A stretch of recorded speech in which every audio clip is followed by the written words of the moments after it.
Hey Duncan. Good afternoon, Joe. How are you feeling? I'm good.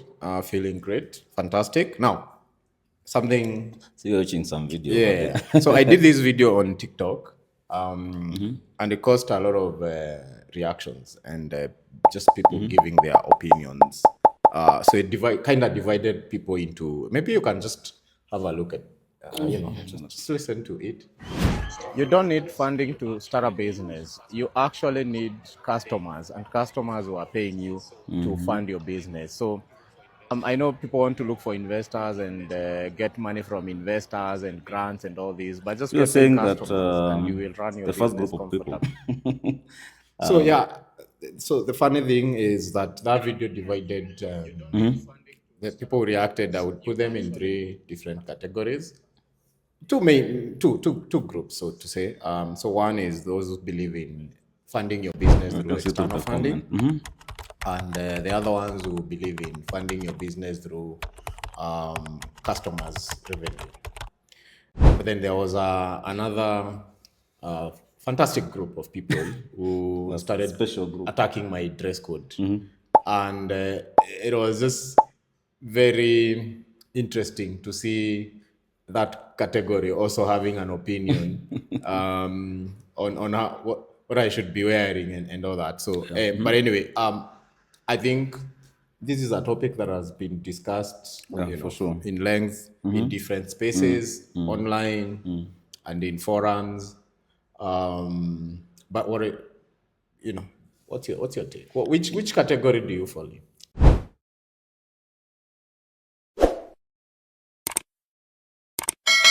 I think just generally, say the first group is more aligned to external funding. I think, still okay. Because also the third group, which attacked your your dress code, of course. I think, I know they still lie somewhere. In the first two groups, at the end of the day, yeah, you must get I some don't think they grant. had an opinion about Yeah, the yeah. how to The, the, fund your business, so the, the, they had to create their own opinion on other things. Yeah, they came with what they want as well.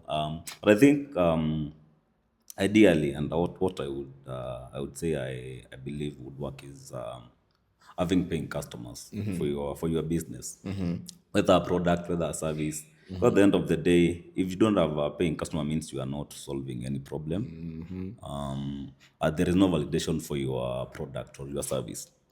Yeah, so I think although there is room for, as you said, there is room for, external funding. But I think that one should really come in when you've already validated the idea with a paying customer.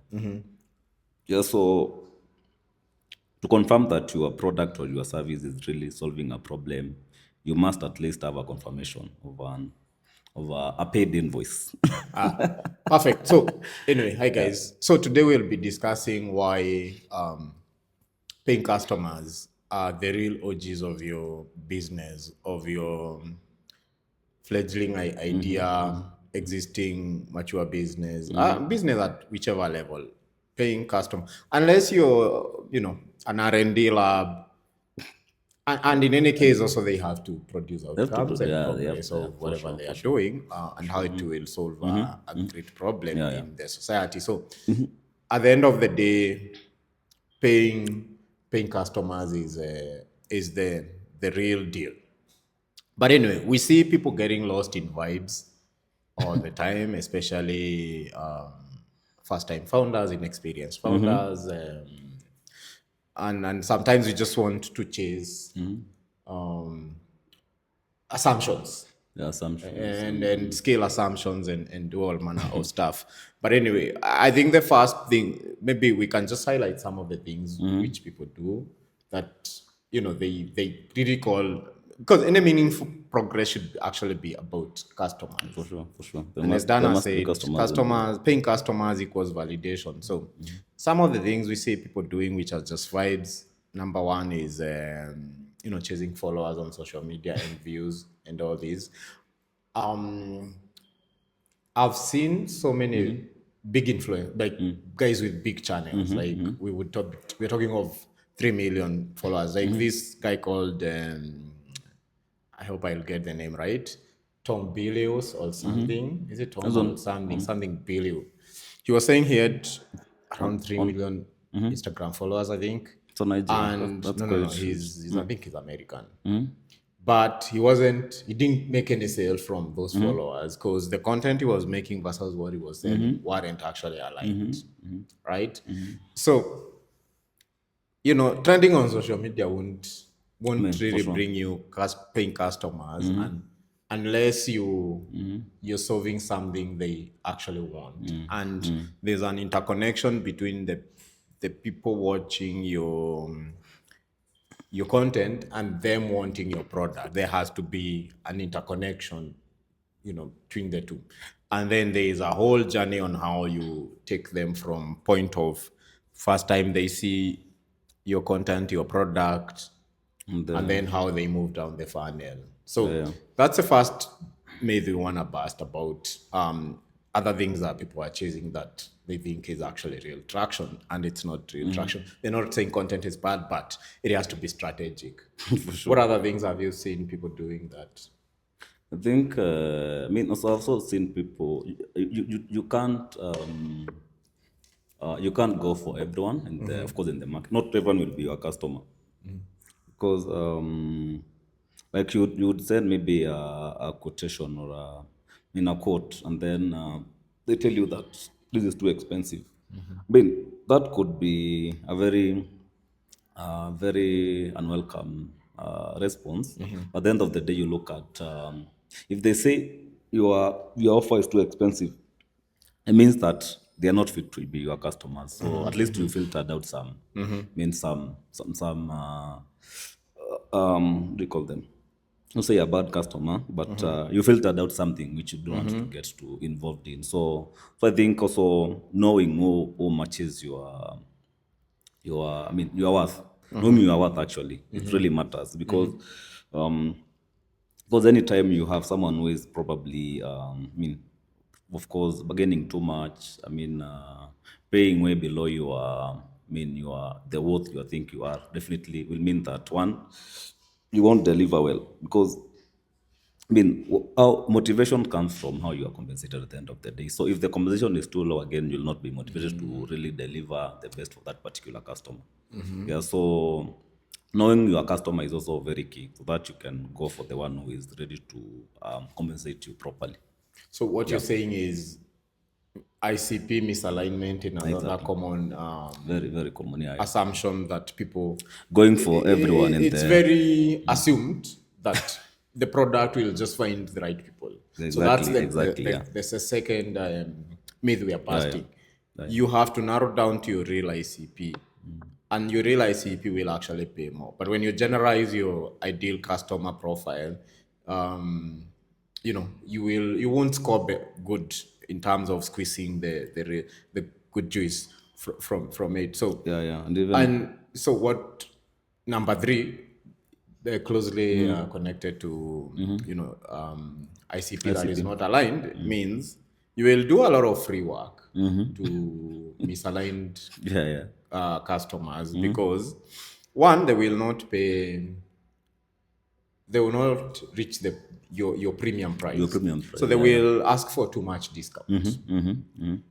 They will also require need a lot of freebies. Can you give me this for free? Entice me with this, do this, do this.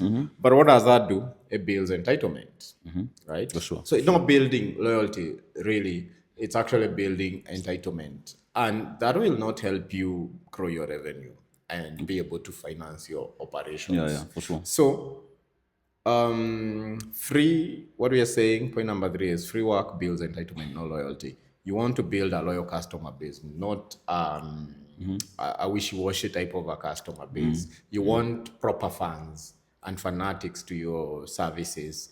And then, of course, on your end, you have to deliver for them appropriately. So charge premium. Don't undercut yourself. Third premium. Yeah. What's the other I think common also occurrence you see? closely connected also to what you are talking about. I mean, offering close to free, I mean, serving those low paying customers. It's like you are giving out freebies as part of your strategy. So I freebies mean, should be strategy, not not it's like you're taking not a giving free defense mechanism. or a yeah or a daily habit. I mean, freebies are good. I mean, you can always give offers. I mean, discounts, but they don't have to be like a habit which you want to use to acquire customers. But they can be part of the whole strategy. Just give a discount maybe on the first. I mean, the first touch point, the first month, if it's a service, and then after that, you revert back to your premium price, as we said.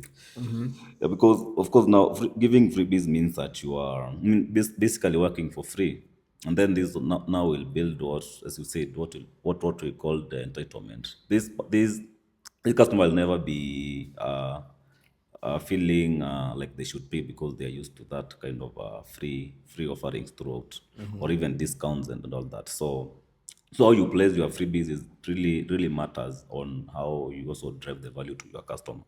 Yeah, so freebies should be a strategy but not a habit, that's what they say. Yeah, I think just to add on that, freebies should be more of before we discuss. There's so much value I've given before even you became a lead, A lead, so to say. or a customer. I've educated you. I've given, there's YouTube, there's the content part. I think actually where we started is the content should be the free base, especially in the social media world now. Your content should be structured in a way that it's very strategic and it's giving so much value so that by the time people interact with it, they actually feel they've already gained so much from you. Now they want anything that is premium, they would be ready to pay for Ready it to pay, because they've yeah. already gotten so much from your For sure, content. for sure. Whether it's entertainment, inspirational, educational, you already have solved. You've moved and you've switched their mindset in a way that they actually now imagine, what about premium? If this is free, what What about about now the premium? premium bit? So I Yeah, think for that's sure. the real interconnection between content and strategic The freebies. strategic freebies, yeah. So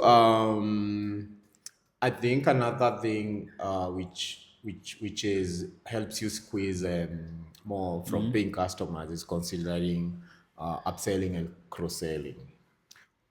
So to say, you have pricing tiers, right? So Or you can have a packages. starter package, then you have Yeah, packages, yeah.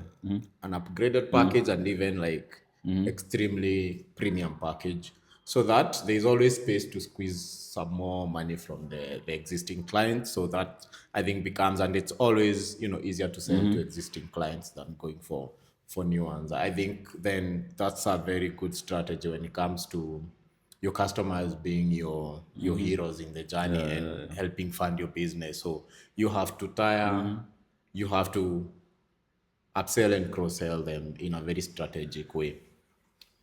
So what's the next point? I think also Maybe your it's, bonus point. yeah, closely tied to what you talked about, upselling and cross-selling.